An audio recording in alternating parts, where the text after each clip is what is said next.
Good afternoon and welcome to Tuesday Talks at the White House, a weekly invitation for people around the country to engage with policy experts, administration officials, and more.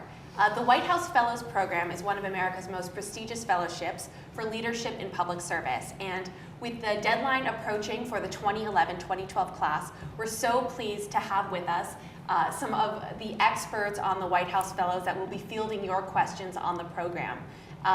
We have with us Cindy Mullis, the director of the President's Commission on the White House Fellowships, Jaime Arizaga Soto, White House Fellows Class of 2008, and Senior Attorney Advisor for the U.S. Agency for International Development, and Esther Benjamin, White House Fellow Class of 2000, and Director of the Global Operations for the United States Peace Corps. Thank you guys so much for being here. We're excited. We're going to get to your questions very soon. To introduce myself, I'm Corey Schulman in the Department of New Media, and for the past couple of days, you've been sending us lots of your questions on the Fellowships program, about their experiences on whitehouse.gov and on Facebook, and we're going to answer as many of your questions as we can. You can also join the live chat right now, where we'll be answering even more of your questions. Go to whitehouse.gov/live. There's a link to join the chat in Facebook, and I'll be scanning those throughout the duration of the chat, and we'll be answering those for the next half hour, 45 minutes. So with that, I'm going to turn it over to Cindy, Esther, and Jaime for a brief introduction, and then we'll get right to your questions. Thank you, Corey. This is a wonderful opportunity to explain the fellowship and to answer your questions. On behalf of the President's Commission on White House Fellows, I'd like to encourage everyone who is interested in public service and leadership development to go to our website and really read about the program and review the application. You can register, you can look at the application. I want to mention that it does need to be completed by January 14th, and it is time consuming, and I think Esther and Jaime will explain a little bit about how they approach the application process. I also wanted to mention the White House Fellows Program was established 45 years ago by President Johnson. It's nonpartisan.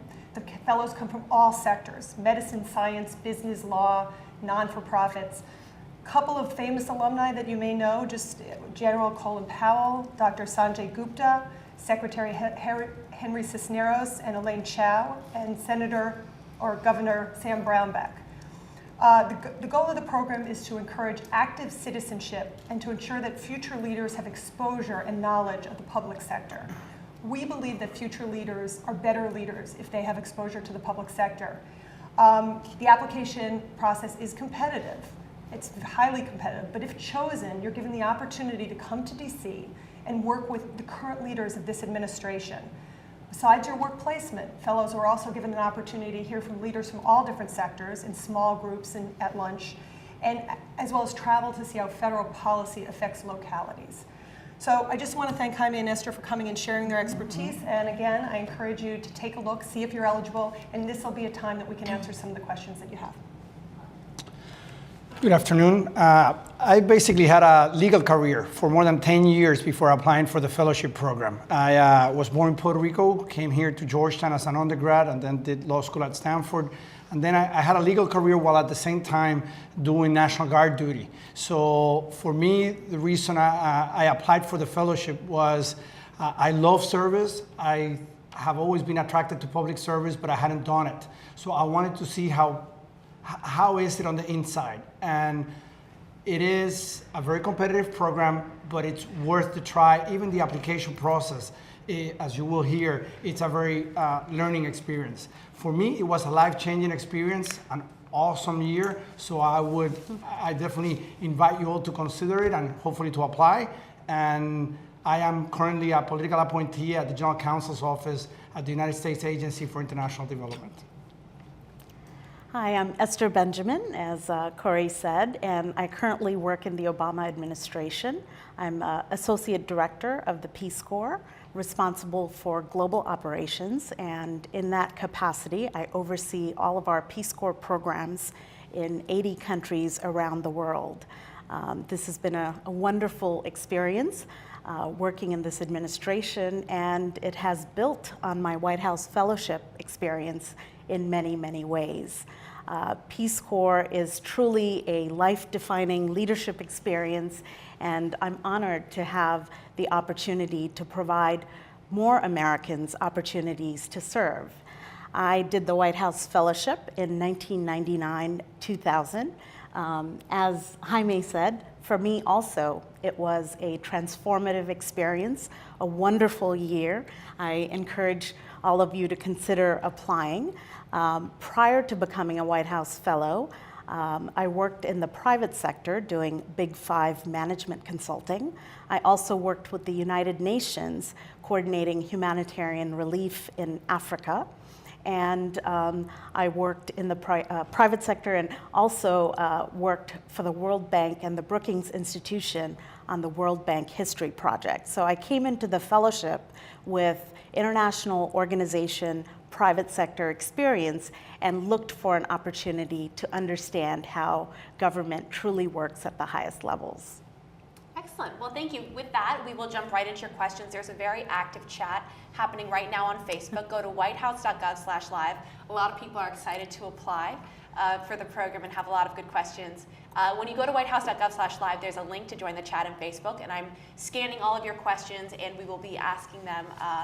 We'll be answering as many of them as we can. So with that, I'm going to jump into a question that was submitted through whitehouse.gov earlier. This comes from Sanika Bhatnagar from Pennsylvania, who asks, what was your main motivation for applying for the White House Fellowship Program? Well, I have always been deeply committed to public service, and I had known about the fellowship program. I knew it was a very competitive program. I had wanted to apply, but I was not a U.S. citizen for many years of my life. In the fall of 1998, I was naturalized as an American citizen. And just 3 months after becoming a citizen, I decided to apply for the fellowship, worked very diligently on the application, prepared very thoroughly, and was pleased to proceed to semifinals and to finals, and then to ultimately be selected a White House Fellow. I often tell this story because it's only in America where this kind of experience and opportunity is possible, where one can become an American citizen and just months later decide to apply for something incredibly competitive in the federal government and to be sworn in just months later by a member of the president's cabinet. So I owe a lot to the program and benefited greatly, and always tell the story as a testament to what opportunities in America can be possible through hard work. Let me just mention, Corey, that we did get questions about citizenship, and you do have to be a citizen. And you actually cannot hold dual citizenship. If you do want to become a fellow and you get through the process, that's something that you may have to give up. So people should understand that. Well, I was going to jump into the next question. This comes from Tiffany Ellis. This is she just asked us in the live chat on Facebook. She says, "Thank you for hosting this great program. Do you know how many people typically apply and how many people are accepted each year?" Well, the executive order, which was enacted by President Johnson 45 years ago, actually sets limits on the number of people who could be accepted. It's between 11 and 19 every year. And the President's Commission, which is appointed by the sitting president, makes the choices of how many people are actually chosen and get appointed as fellows. This year it's 13, last year it was 15 that were selected. It ranges from year to year. It has gone as high as 3,000 over the history of the program. In the current history, it's around 1,000 qualified applicants have applied, which means that we don't count people whose applications don't make it through being completed. Okay, this next question comes from Greg McKeown from California. Greg asks, what have you done, I think this is directed towards Jaime and Esther, what have you done since the White House Fellows that you could have not done without the experience? Well, in my case, I'm a recent White House Fellow because I did it from 07 to 08. No, I'm in that class. I would say that in my case, having been, I was doing infrastructure finance. Indeed, I was living overseas. My law firm transferred me to Brazil, where I was working in Brazil. I would fly back for my military duty, so I knew people in the military. But the ability to come in and be a fellow from 07, 08 put me in the middle of a lot of the policymakers here in Washington, and I think that's what allowed me, as a result of the fellow later on, when the Obama administration came into office, to be able to be appointed to the administration as a political appointee. I think that is what the fellow in this short term has provided for me, is to be able to serve in this administration. I think it would have been very difficult for me to be appointed had I not done the fellowship. And I think in my case, as I'm a recent fellow, what I can tell you is I'm sure it will open a lot of opportunities in the future just because of the relations I've made with my fellow fellows and the ability that I had during that year to see the top levels of government at work and getting to meet a lot of people that I think now know me and I know them and have seen my work as a fellow when I was at the Department of the Treasury. And I think that will allow for future opportunities to serve. It's been 10 years since I was a White House Fellow, and the program definitely has had an impact on my career and opened doors and opportunities that otherwise may not have been open to me. I spent 8 years after the fellowship working with international NGOs. I worked in nearly 100 countries around the world with the International Youth Foundation, and then subsequently with the International Partnership for Microbicides. I held Chief Financial Officer, Vice President, and Executive Director positions. And I believe that it would have been more difficult for me to step into these very, very senior leadership roles had I not been a White House Fellow. So I think the program opened up doors and allowed me to enter organizations at a much more senior level because of the experience as a fellow. I also joined the Obama administration as a senior political appointee, and I am pretty confident that my previous role as an aide to a cabinet member played a critical role in that appointment in addition to the other experiences. And on a personal level, I have to say that through the fellowship, I really formed lifelong friendships and gained access to an incredible, strong, robust network that is very helpful through every step of our professional journey. Great. If you're just joining us, go to whitehouse.gov/live. There's a live chat that's happening right now on Facebook. We're getting a lot of great questions. On whitehouse.gov/live, you'll find a link to join the chat on Facebook, and we're answering as many of those as we can. So I'm going to turn it over to Cindy. I think this might be a rapid fire. You can answer sort of a lot of straightforward questions about the application process and additional questions about the program, but feel free to chime in. Marna Myers asks, is there an age limit to applying for the fellowship? So when the fellowship first was enacted 45 years ago, they actually did have an age range, and it was suggested that people between 25 and 35 apply. Since that time, there's been a question about what young or emerging leaders look like and if an age range is appropriate. The age range is no longer applied to the program. I can tell you that over the last 5 years, the average age has been in the early 30s. That's just been the average age of fellows. But you should look at the application, you should review the eligibility, and you should decide if this is the point in your career that you would be a competitive candidate. Follow up to that, Hannah Banks says, do people over 50 stand a chance of getting accepted to the program? Once again, there is no specific age. It is a program for young leaders. It's a program to build on the potential of candidates. So really the goal is for you to tell the judges or the people who are looking at your application why you're the person that should be invested in by the federal government. These are taxpayer dollars, and the way that this program works is that we are bringing emerging leaders in and giving them another very important tool in their toolbox in order to be future leaders in many sectors. So that's the goal of the program. I'm not going to tell anyone that at a certain age you cannot apply, because that's not true. But you do have to make a case as to why you should get one of these very select spots. And I'll say this to that point. This is a very challenging program. The moment you get in, one of the biggest challenges of this fellowship is time management. This program will consume you to the point that you will be from 7 in the morning to who knows how late going and working, because this program, you have a job that you have to perform, and then you have all these other opportunities. So time management and the time commitment of this program, it's very high. So I think you need to look at the program. If you're at the right time in your career, pretty much it will be said later. But in my case, in most cases, you've completed your education and you've already succeeded early on in your career. So if you're at that point in your career, which you're ready to go over to the higher levels, but at that point you want to have a 1-year great experience in government, this is the program. But be aware, you will have to commit to a lot of hours, and it's not an easy experience in the sense that you'll be challenged day in and day out throughout the whole year. We just got a question from Pam Hoffman in the live chat that's happening on Facebook.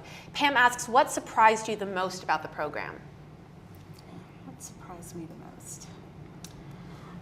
I don't think too many things surprised me about the program.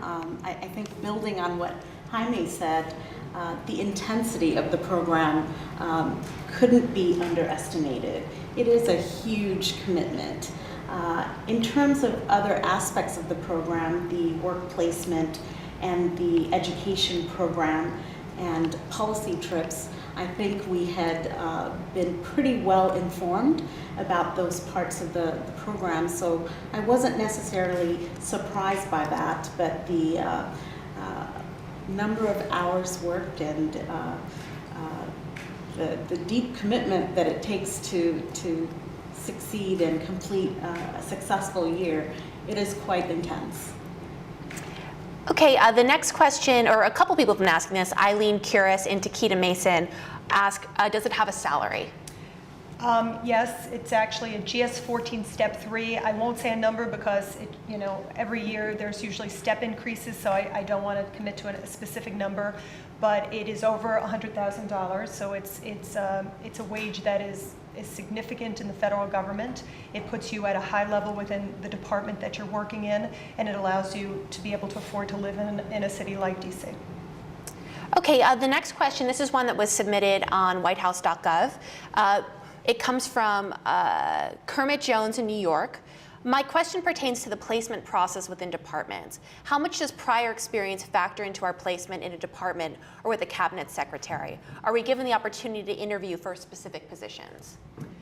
So the way the placement works is, first of all, we encourage you to come in with the understanding that this is a public sector leadership fellowship. It is not topic-based, there is no guarantee that you will get to a department that you specifically have an expertise or have a desire to be in. Having said that, we encourage all departments to participate. As we mentioned, there is a salary and a job slot included, so departments actually have to really desire and embrace the fellowship because there is a cost to the departments. After talking to all the departments, if you do make it to be a fellow, you end up coming in July and doing an interview week with all the departments that are interested in a fellowship, having a White House fellow and participating in the program for that year. There are more departments that want fellows than that there are fellows, so it's a wonderful opportunity, but you really have to be willing to be placed in a department that wants you and feels that it's a good match for them. I wanted to jump in and say that the fellows who are most successful really are those who come into the program with an open mind, open to serve at any department or White House office.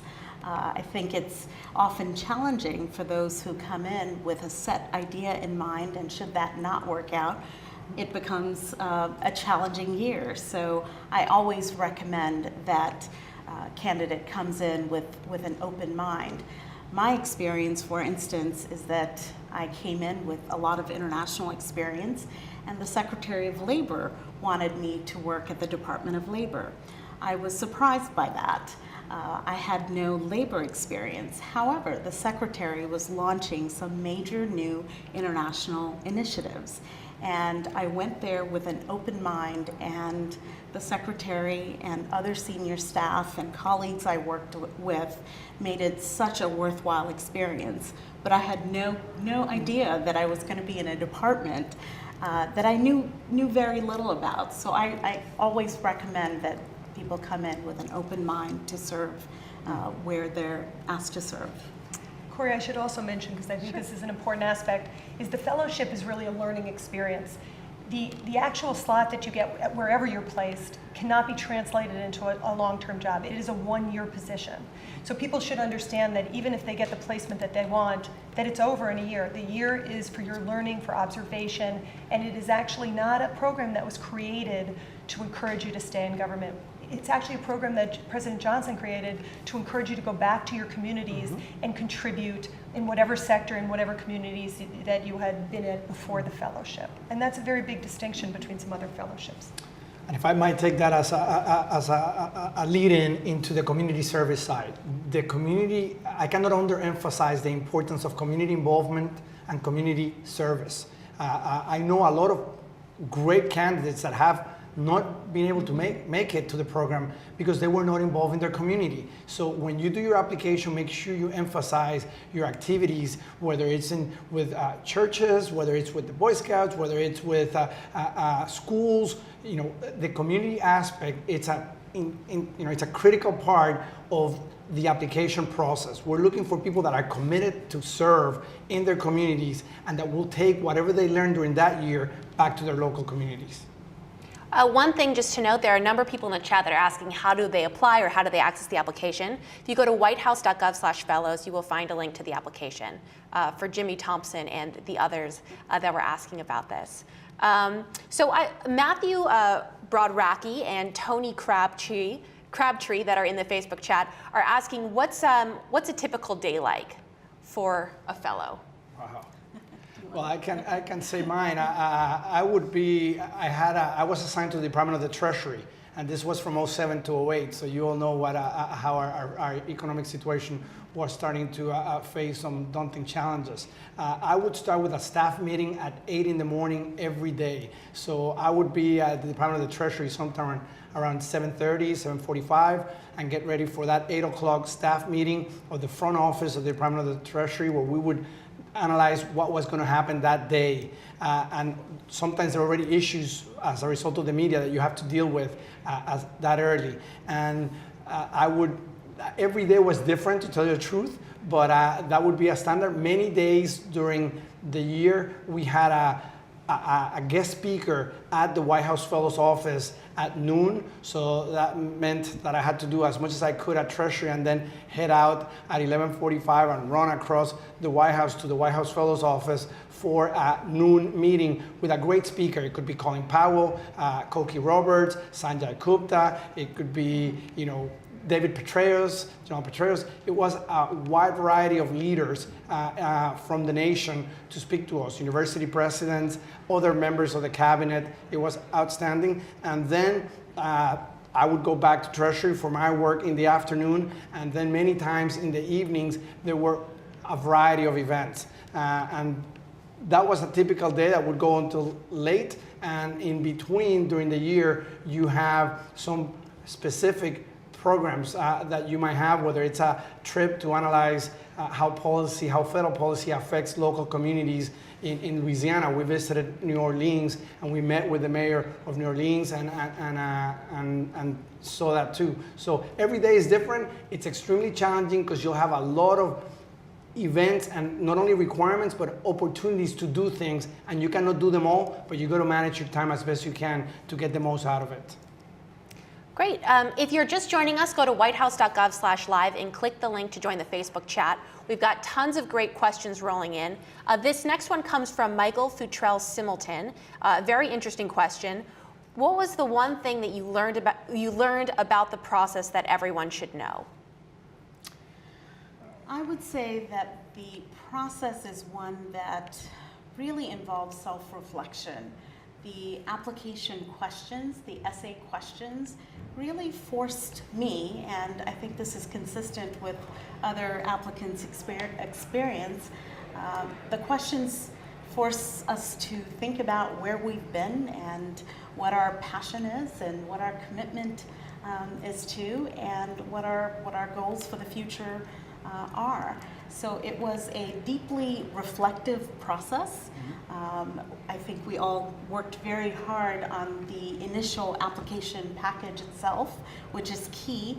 and going through the subsequent steps in the selection process, again, forces us to think pretty deeply about who we are and our goals. So that's what I would say about the process. In my case, I would say it takes a lot of time and a lot of work. By the way, I applied 1 year and I didn't make it. I was selected on my second year, which is not uncommon. Why? Because although it's a few number of essays, you have to really think through those essays and those answers, because they will be thoroughly reviewed for their content, for your perspective, and for their quality. So you definitely, it is a time-consuming application. It's very worthwhile because you have to think of yourself, and at the end of the day, this is an offer you're making to the government to serve, and you're showing who you are and what you have to offer. Thanks. This next question comes from Sean M. Oliver in the Facebook chat. Sean asks, how did the fellowship program allow you to help your local community? Well, in my case, basically, it's to be able to go back to Virginia. I'm a Virginian, and to be able to take back with experiences of how the federal government works. What can it do and what it cannot do? How can it help and how it cannot help? So I went back and I became an advisor to the Senate of Virginia and at the state level in Richmond, and I was able to advise the local legislators about ways by which we could take advantage of offers and opportunities and programs the federal government has, and things where you know that it will take longer than you think to be able to get a federal answer, a federal response. In my case, I live in the Washington, D.C. area and did so at the time of the fellowship. I work in the international affairs arena, so my community is defined probably more broadly in terms of a global community, and understanding how government works in terms of foreign policy and international programming was very critical for what I've done since then. The things that I learned through the fellowship have been incredibly helpful in making linkages, identifying additional resources and connections to improve global development programs. This next question comes from Philip C. Ballard. Can you please discuss the policy memo portion of the application? Sure, I can take that. That question is specifically about a memorandum, a policy memorandum to the president.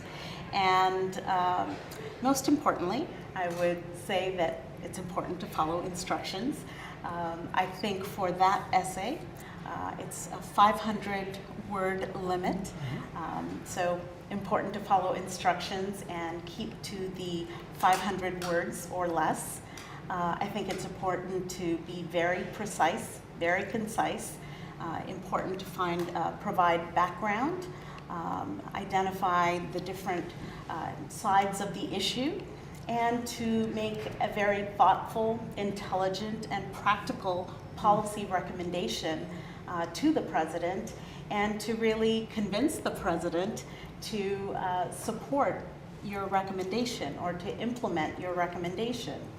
It's important to remember that this is a memorandum to the president. It is not a memorandum to the governor or to a senator. It's to the president. So it should be an issue of interest to the president and to the executive branch of government. I also think that in the wide range of issues that you could select, it's important to select a topic that you know pretty well. There are so many topics from which you can choose, and it's really best to pick one that you know quite well and can speak to intelligently. As you go through the competition, you'll have to defend your view to many, many people, and to the extent that you can present as an expert on the topic, the better. I agree.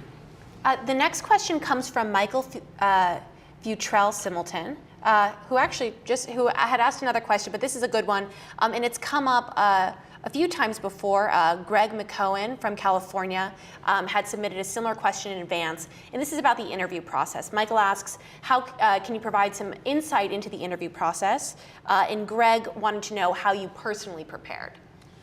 Well, basically, the application package is reviewed, and around 100 to 120 are selected to go to regionals. And the regional panels, which happen in different cities throughout the country, what you will do is you'll go to 4 panels of 3 regional panelists that will interview you.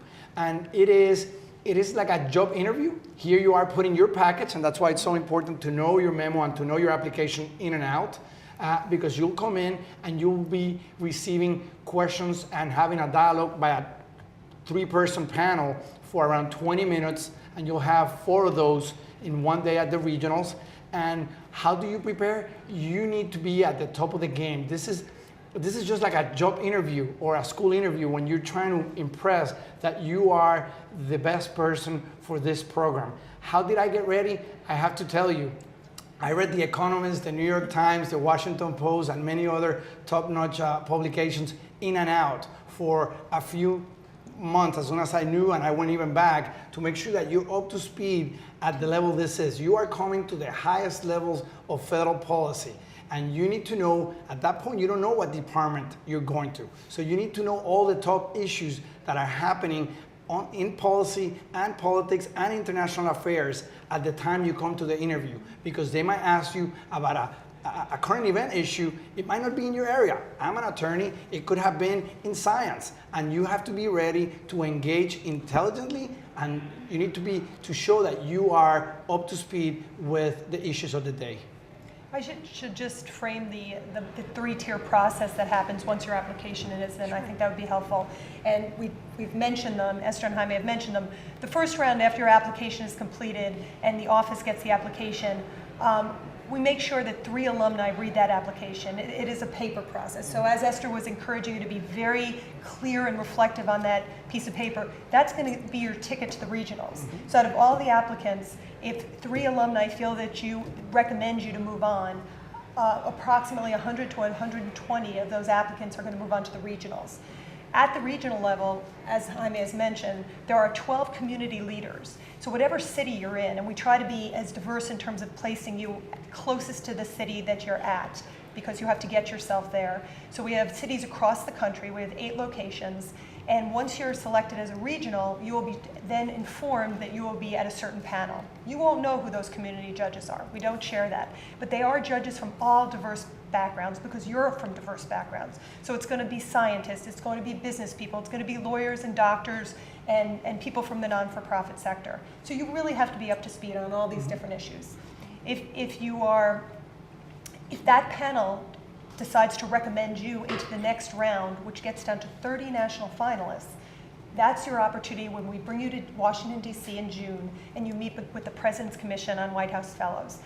These are 28 individuals, leaders, national leaders, who have been appointed by President Obama to help him select our final fellows. And if at that point you can go on our website, you can see who our national commission is, the President's Commission is, but there are people like Senator Daschle and Senator Sarbanes. There are people like General Wes Clark and General Newton and General Kennedy. There are people from the arts sector like Maya Lin.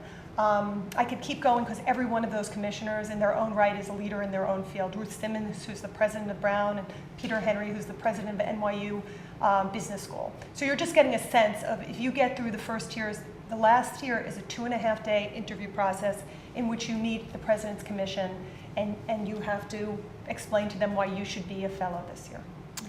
To follow up with that, we got a question from Dixon T. McReynolds in Arkansas through whitehouse.gov that asks, what are the evaluators looking for when they read applications and interview possible fellows? And then Derek Waliko asked a similar question in the chat, what types of references is the fellowship looking for?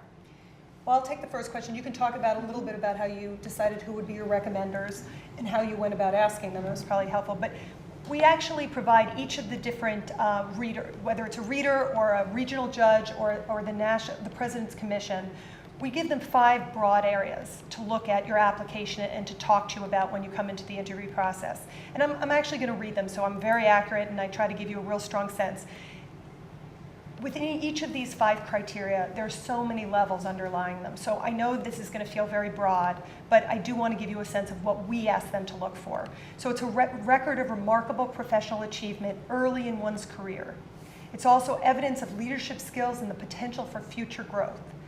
a demonstrated commitment to public service, as Jaime has mentioned, the ability to work effectively as part of a team. You're both a team at your placement and a team within the fellowship. And of course, the skills to succeed at the highest levels of the federal government. So those are the 5 very broad areas that we ask everyone looking at your application or meeting you to think about when they think about recommending you as a fellow. And it was basically those same points that I try to emphasize through my letters of recommendation. So, for example, because I'm in the National Guard and I was activated for Katrina, I wanted to show the administration that I was, even though I was living overseas, I was to the commissioners. I mean, I was committed to public service and to community service. So I had a letter. One of my recommendations letter came from my 2-star general, who summarized my involvement in during the Katrina situation. I had because I'm an attorney, I had the partner of my law firm write a letter to address my professional achievements as a lawyer. So I think you should look at those issues and look for people that know you. A big name is okay, but I would say that the critical thing is, what do they say about you, and what can they say about your excellence in those issues that Cindy just mentioned. I would also add, and you're right on target, Jaime, sometimes folks can pick references from the same part of your life. So I would recommend not having 3 recommenders who are academic references. I would recommend not having 3 people who have been your supervisors at different jobs.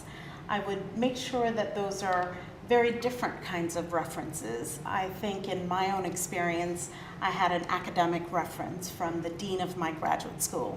I had a reference from my supervisor in the position that I held before becoming a White House Fellow. I had a recommendation from a peer with whom I had done many community service projects. And I had a recommendation from a prominent individual whose name I thought, whose name and recommendation of me would mean a lot. So I think it's important to have a range of recommenders and not just pick one set type of recommendation, academic or professional. Corey, I just want to clarify, in this application, we asked for 3, and you're limited to 3. It used to be a 3 to 5 range. It is now just 3 applications. So that was the reference to the 4th. And also, I should say, make sure people know you. That's right. It's really clear when you're asking somebody who has a name, has high name recognition, and they don't know you, whether it's your senator or congressman, they will give you a recommendation. The readers really do look for that personal reference. So I encourage you to make it someone who knows you well. Okay, we just got a question from Geraldine Richards through the Facebook chat. She wants to know, many fellows have mentioned that their preparation began a year in advance. If you're interested in applying but have not yet begun preparing for the application process before now, would you recommend applying anyway? I would. We are a month out. I guess it's January 14th, and as I indicated before, I applied 1 year, did not get selected, but 8 months later, I basically went ahead and got my package from the previous year, and that was my starting product. I said, let me go ahead and refine this. So it's never too late to start, in the sense that you have to see this as a process. It might be if, I think you can apply. It's still a month out, but it will be a lot of work. So you need to make sure that during the next 30 days, you'll be able to dedicate a sufficient amount of time, which is a pretty serious amount of time, if it's only going to be the next 30 days. But you can, it's my view. I would wholeheartedly agree. It's not too late, but once you make that commitment to apply, it is a pretty intense effort. So make sure you set aside plenty of time to prepare your essays and to reach out to your references to get solid recommendations. So you should make a commitment as soon as possible, and know that it is a huge time commitment to get the right package together. If I can say one thing, as an Army officer myself, I know many of my fellow soldiers and airmen are downrange. This is a program that you cannot apply if you're a full-time federal employee, but you can apply if you're in the armed forces. So for those members of the armed forces, this is a program that is open for you. And as was indicated before, General Wesley Clark, General Colin Powell did this program, indeed in Powell's book. He has a whole chapter on this program of how it changed his life too. So I would invite members of the armed forces to apply. I also should mention, Corey, that that's one of the unique aspects of this program, is that there is military and civilian leaders who are involved and learning from each other as fellows, which I know Esther and Jaime both could talk about at length, but really learning from your other fellows who are at other departments and come from other sectors is part of this experience. And currently out of our class of 13, we have 4 military from all different branches with all different experiences, and it really is, it's really a truly unique experience to get to understand the military and for military personnel to have an exposure to civilian leadership as well. Thank you. The next question comes from Brian F. O'Connor Jr., who asks, what if you had a nonlinear career progression? Example, a few years after college of military service, or sort of other types of progressions, what are you looking for as far as examples of a remarkable professional achievement? First of all, I would encourage people with a nonlinear experience to apply, but I think when each is going to be an individual question to yourself. When you look at that application, you need to sort of say to yourself, what's my story? Why did I make these choices, and what do I hope that I gained from each of your choices, and how does that take me into the future?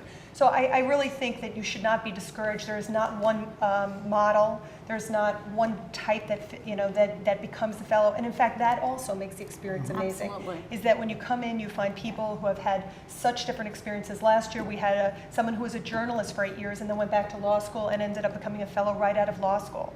So really, and that's just an example of a very different model. I think what matters is how you tell that story about why you have a range of experiences. I had classmates and other colleagues who've been in the fellowship program who were officers in the Navy and then investment bankers who were attorneys and then worked with NGOs. So many unique backgrounds. People came to the experience with many unique backgrounds, and I think it's important to be able to tell that story of why you've had those varied experiences. Great. We have a question that's come from Jason Griffith, and a few other people are asking similar questions, like Muhammad Omar. What are incoming fellows given any special training after their selection to help with their assignment? Muhammad asks about the educational component about the program. There's a 4-day orientation in which we actually talk a lot about what federal government means, what the rules are, and then you are brought to your placement and given some a short orientation there. Primarily, the orientation is really around the fellowship and a bonding experience among the fellows. I do have to say you do not get a lot of training walking into that department. There is a lot of self-motivation that happens. We ask you to have patience when you walk into a department. You're walking into a new environment where things are already moving forward and you're a new person in that environment. So I think our goal is to encourage you to use all your skill set and all your talents and all your people skills to walk into a new environment and learn. Again, the expectation is that you're coming in to learn about public service and leadership development. You will also contribute. I know that both Jaime and Esther contribute a lot, but the expectation is that you're walking in there in order to get a truly wonderful and enriching learning experience. I think it's very possible that from 1 month to 3 months could be spent getting oriented to the department. You have to walk in with an open mind, as I mentioned before, and really build trust and show that you can add value to the work at the agency or in the office or in an office in the White House. So the initial weeks and potentially a month or more are really about building trust and building relationships and showing how you can contribute to the work in the agency. So personally, I was less focused on the training that was being provided and much more focused on showing that I could contribute. We have a question that's just come in from Adrian Jones about the online application process. If you submit your application and need to go back and edit it, since it's online, can you go back to edit? You can edit it until you hit the submit button. Once you have submitted it, it is complete. You can't then pull it back. So I encourage you to be very careful, to reread your application, to do not submit it until you absolutely know it's your last version. And once submitted, you can't call the office and pull it back, even if the deadline is until January 14th. I'll give one advice on your application. Make sure someone else reads it. You're doing your story. This is your work product. This is what the reviewers are going to be reading at. Make sure you have someone else to read it and say, am I coming across? This is a story I'm trying to put forward. Is it clearly defined and sustained in this package? Feel free to do that. Make sure someone else looks at your application, because we will be reviewing it. Alumni will be reading it, and they'll be reading it with a lot of detail. So you want to make sure that that application has been thoroughly reviewed by you, and in my opinion, someone else too. Great, and this is going to be our last question. We've gotten so many good questions. Thanks for everyone that's participating in the chat. This comes from Prospero Uberetta in California.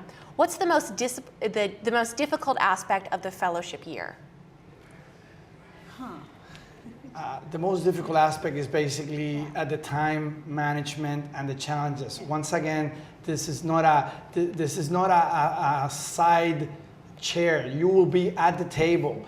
The people at your office, the taxpayer is paying your salary. You have indicated you have succeeded in your career and you're ready to come in and learn, but contribute. So I think the challenge for me was, one, to do everything I wanted to do for my department, the Department of the Treasury, and at the same time try to take advantage of all the marvelous opportunities that we had as fellows. So that balance and making sure that you meet the expectations that you've imposed to yourself and that you have as a federal employee during that year, I would say that was the biggest challenge, because you just have to manage your time and everything you have to do. There's just so much to take advantage of. There's the work placement and all the demands of the place where you're working. There's the education program. There are the policy trips. You also want to get to know your classmates. And there's the broader White House Fellows Network as well. There's so many components to the program, and I definitely found that the challenge was to truly take advantage of all of these wonderful components of the program. I should also mention that a lot of alumni have talked about this year, and both Esther and Jaime confirm this, that it's transformational. One of the reasons it's transformational is because it's really a lot of work. You put in a lot of effort. And working for the federal government can be very challenging and can be very frustrating at times. But the wonderful thing is when you get things done, you really feel a sense of accomplishment. But I'm going to just mention that being a transformative year means that you actually are putting a lot of your own personal energy into making this year work. So we hope you'll consider looking at the application. We hope you'll apply, and we look forward to seeing you next year. Thank you so much, Cindy, Jaime, and Esther, for joining us today. Thanks for everyone that was participating in the chat online. We will follow up and answer some of your additional questions on whitehouse.gov, so stay tuned. We got tons of great questions. To learn more about the program and to access the application, go to whitehouse.gov/fellows. Again, the application deadline is coming up on January 14th. Whitehouse.gov/fellows is the site that you want to check out. And if you joined us late, the video of this whole chat will be posted online in the next day or so. So thanks for joining us.